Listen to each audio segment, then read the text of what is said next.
Hello fellow mutants, welcome back to another video, and if you guys are gamers or Batman fans, then I highly doubt that you guys have not heard of the Batman Arkham series, right?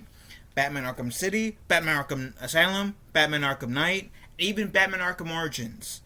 I think even if, like I said, even if you haven't played them or like watched any of the cutscenes, you are familiar. There's a Batman this trilogy: Arkham's Asylum, Arkham City, and Arkham Knight, called being the Batman series, right? Plus Batman Arkham Origins, which I don't know if it's like part, like officially part of the Arkham first, or like I don't know.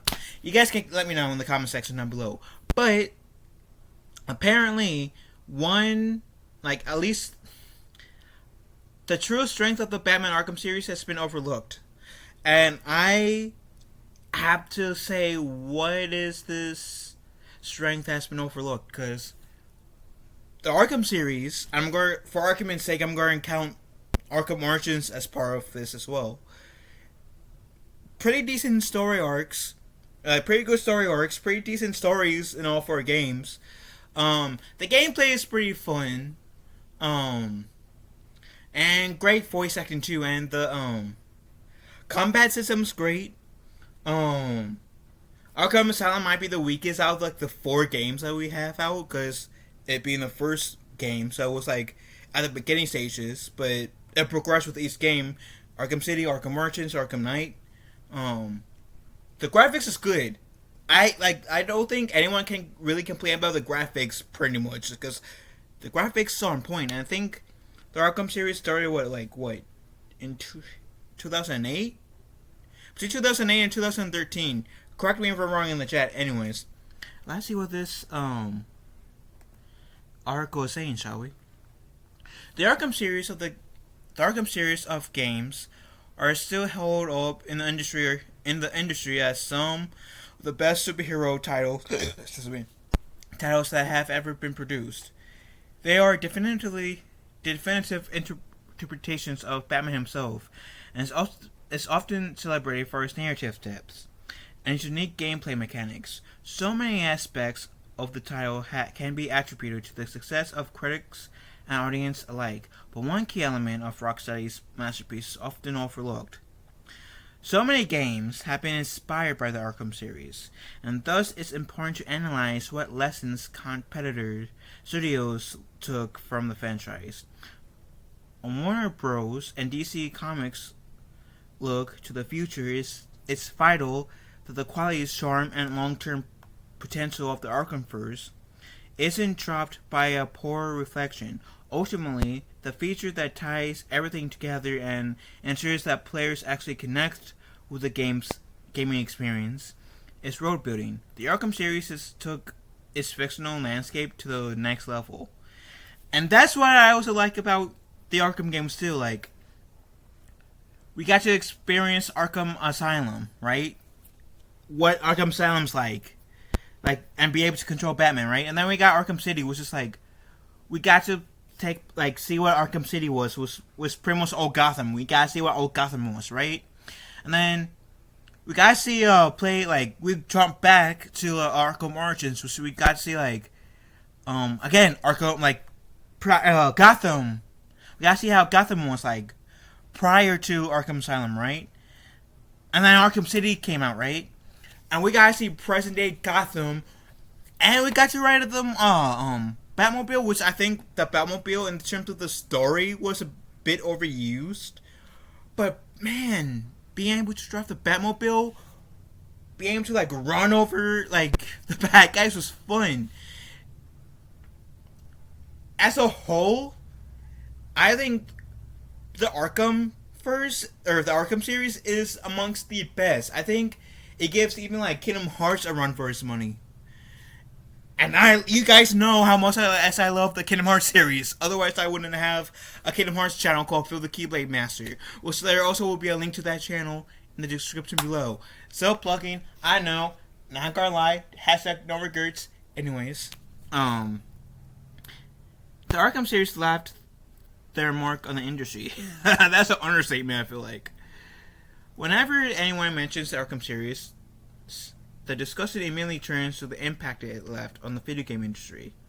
The comic mechanics, in particular, are often cited as groundbreaking improvements, with a combo and counter design beautifully balanced with a wide range of gadgets at Batman's disposal. The incredible stealth mechanics were also trademarked of the Rocksteady and Rock of the series, and Rocksteady's toolkit seemed limitless when it came to the designing boss battles around the strengths of their build.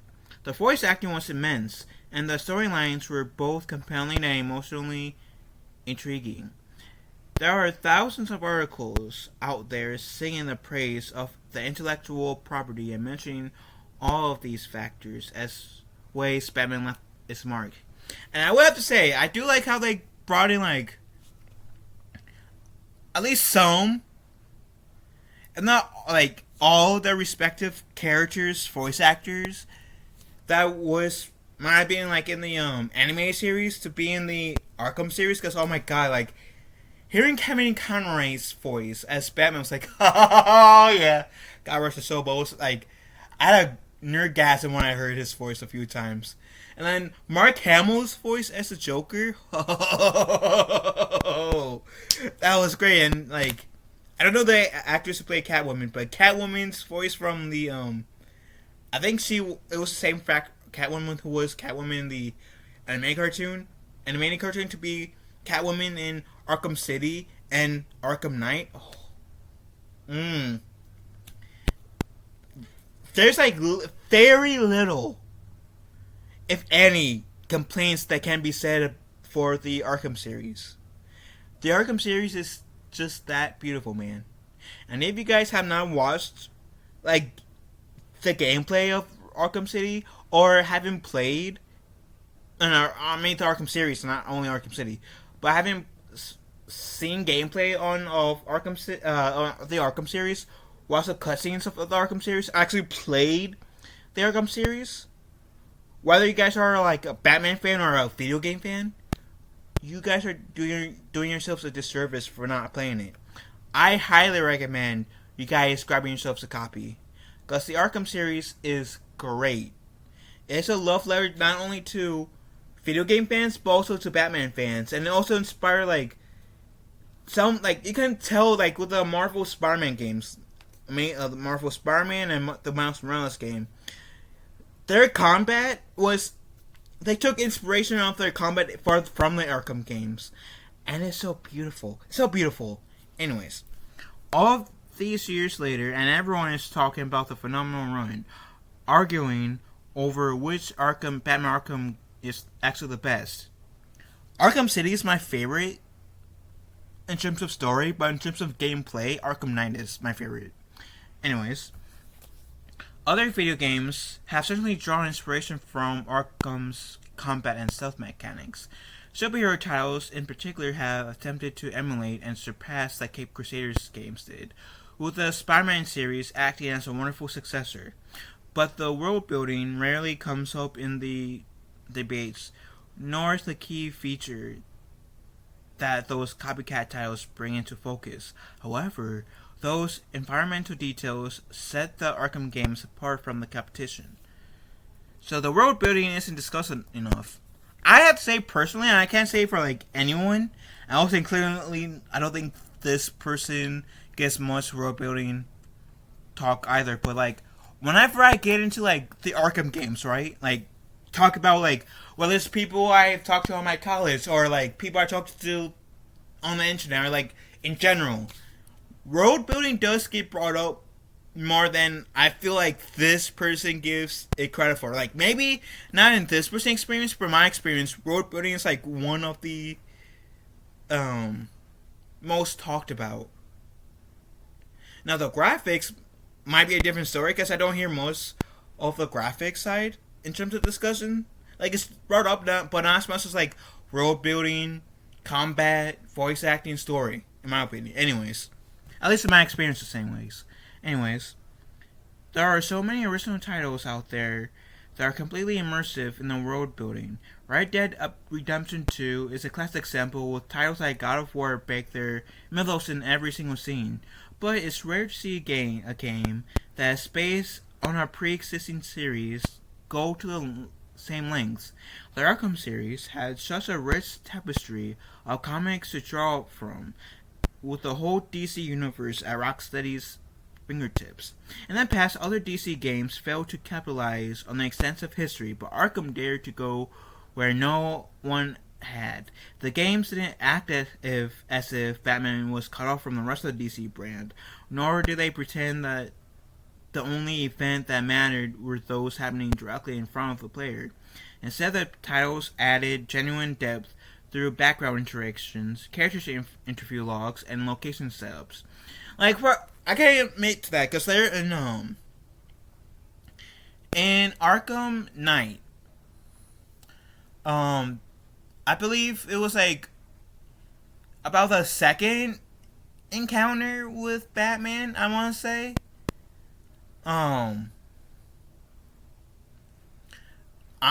because the Batman and the Arkham Knight had like what, about 4, maybe 5 encounters, like in the entire game, with the 5th encounter being like the Arkham Knight reveal was one of the weakest parts of the Arkham series, in my opinion. But there's this, I believe it was the second encounter with the Arkham Knight with where you're Batman, right? And on this wall, you see Queen Industries, or Queen Consolidated. I think it's called Queen Industries. That technical term is Queen Industries. The reason why I bring that up is because Queen Industries is the company that Alfred Queen owns, right? Or the Queen family, I should say. I don't know if Alfred Queen exactly runs the company in this, like in the Arkham series, because they never say. I will guess. But Alfred Queen, for those of you who doesn't know, is the Green Arrow. Think of he's the Archer. He's a Archer in a emerald hood that shoots green arrows. He's practically these in some ways, before some people down my throat. In some ways, he's the DC Comics version of Hawkeye. Yes, I went there. Bite me. Anyways. So, in other area, Batman fans could spread a poster of the Flying Grayson's Circus Act while listening to some thugs talk about other vigilantes in the universe. Players could glide past John Constantine's former work office and read up on Killer Croc's past escapes. Regardless of the game or where the player was in that narrative, there was a whole world out there ready to be explored. It was deeply exciting for comic book fans who could spot all the Easter eggs, but it's also ensured that the fictional landscape felt real.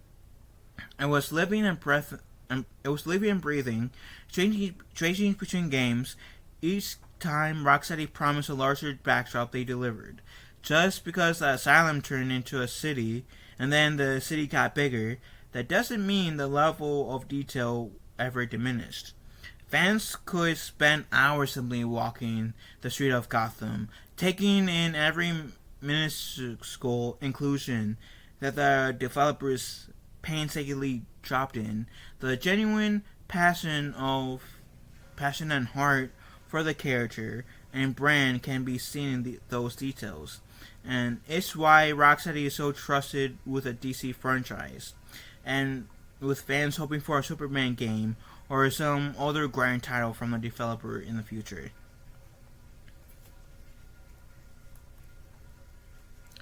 So,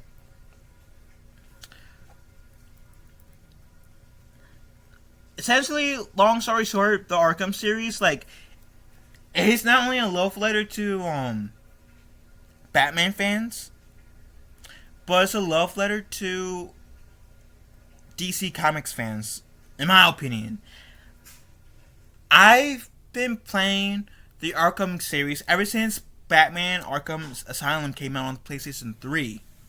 I forget which year it came out on, but I've been playing it since like when Batman Arkham Asylum, Arkham City, Arkham Origins, and Arkham Knight was new, right? Arkham Knight came out in like what 2015, I want to say. And oh my god, even on my PlayStation 5, I like before recording this video, I was just playing Arkham City for like the 1000th time because I'm that nerd. I like Arkham Knight is so good. Arkham City, I mean, is so good. Anyways, future superhero games must take note.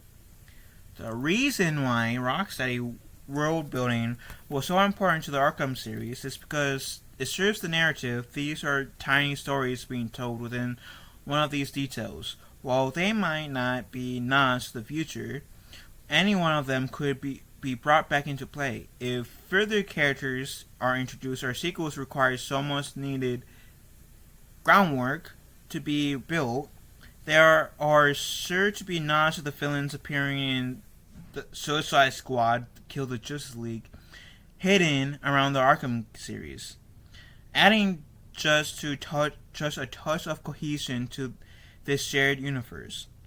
It's not all about franchise building, of course. Within each individual game, the story is tremendously supported as Batman's previous experiences are treated with value. He exists before players began controlling him, and thus the events of the game will affect him for after gamers place the controller down. Future superhero games have to take note to this if they are going to compete with the Arkham series in the same way. The Spider-Man games are a great example as they simply don't have the same level of world building. Sure, there are minor Easter eggs and surprise inclusions such as Doctor Strange Sanctorium or Matt Murdock's law firm or even the Avengers Tower, might I add. But New York is mainly just regular New York in the games. There were limits to how Insomniac could tie the city into the Marvel universe. Players want to be transported to a whole new realm. The Arkham games never failed to do that. Kill the Justice League will need to do the same with Metropolis to set it apart from Gotham Knights, which didn't live up to expectations to any level. In that game, references felt included for the sake of it, rather than actually bringing depth to the characters or that particular DC world. Ultimately, world building has always mattered, but the atmosphere and tone that it helped create the Batman series brought a sense of history to the man behind the mask. For other games to reflect on the same level of storytelling, this fantastic element cannot continue to be overlooked. So essentially, what they're saying is the thing that's been overlooked is the world building, which I'm not saying that they're exactly wrong. It's just, like I said, at least in most of the conversation I've had with the Arkham series, the world building is one of those things that keeps being brought up. Could it be brought up more? Sure. I'm not disputing that, but like, the Arkham games is such a beautiful series. If you're an Arkham Batman fan, DC fan, you guys would definitely like it. If you guys just want another game to play, I promise you guys you'll still enjoy it, but probably not as much as those of you guys who has like prior knowledge of Batman and like some other DC comics properties.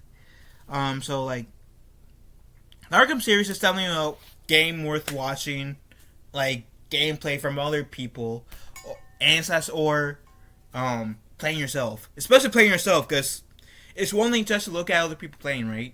But if you if you have the opportunity to play yourself, do it. You'll be doing yourselves a gigantic favor. Anyways, what do you beautiful people have to say? Let me know in the comment section down below. Love you guys. Have a wonderful day. Be kind to one another. I will talk to you fellow mutants later.